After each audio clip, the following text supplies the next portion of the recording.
Thank you. Well, only yesterday, the Green Party MP, Caroline Lucas, was tweeting a welcome to the news of the government's U-turn on onshore wind development. But she also warned that if it was meant to buy off giving the green light to the Cumbria Coalmine, it would be totally and utterly shameless. She is one of those leading voices against this, but she's not the only one, because she's joined by many Conservative MPs who are also very concerned about this and who were part of Boris Johnson's push on net zero for Britain's leadership of the COP26 summit, much of which has been dropped. And of course, Alok Sharma, who I was quoting in that interview with Mark Jenkinson, was dropped by Rishi Sunak from his cabinet. Well, we are hoping to speak to Caroline Lucas any minute. She's just getting all her sound equipment wired in. And Caroline, I hope you can hear me.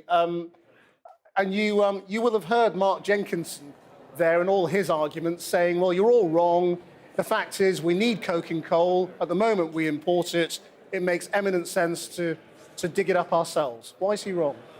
Well, he's wrong, first of all, because 85% of the coal from this new mine would be exported anyway. It's going to become a stranded asset within years of actually being dug, because we know that in Europe, where we are exporting this to, they're already shifting to hydrogen and arc furnaces, electric arc furnaces, as a way forward. So the steel industry doesn't want this. British Steel is absolutely on record by saying that the sulfur content of this mine is far too high to be useful. So the coal, the steel industry doesn't need it, and it's going to so totally undermine any kind of climate credibility we might hope to have. Well, you heard what Mark Jenkinson said. He said that that was wrong. So many times, Krishnan, talking about how important it is that we act and we walk the talk when it comes to climate. I have never been as desperate as I feel right now. What we're seeing is nothing less, I think, than a climate crime against humanity. This is basically giving a green light, not just for a coal mine in the UK, but undermining all of the work that we've been doing on the international stage, all of the work that people like Alok Sharma have been doing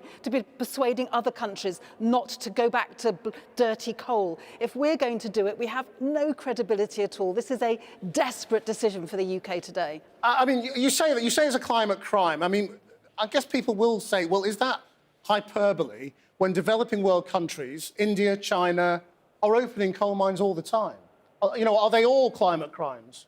No, because we've got alternatives and they don't. And we've been doing this for a hell of a lot longer than they have. And we are cumulatively more responsible for the climate emissions in the atmosphere.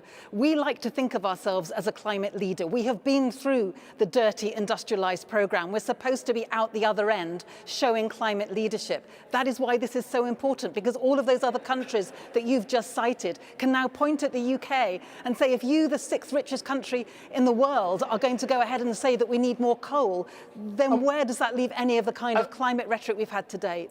And briefly, I mean, what about the jobs? There are hundreds of jobs dependent on this, and probably more in the wider economy. Chris, there have been so much evidence to suggest that if you did a shift to a greener economy, you could get up to 9,000 jobs in this region, not the 500 jobs that the mine might secure for a short period of time. So from the perspective of jobs, from the perspective of getting our fuel bills down, from the perspective of getting green steel, being ahead of the curve when it comes to the new industries of the future, that is why this is such a devastating decision and absolutely sets back any kind of sense of the UK being a climate leader by decades, if not completely.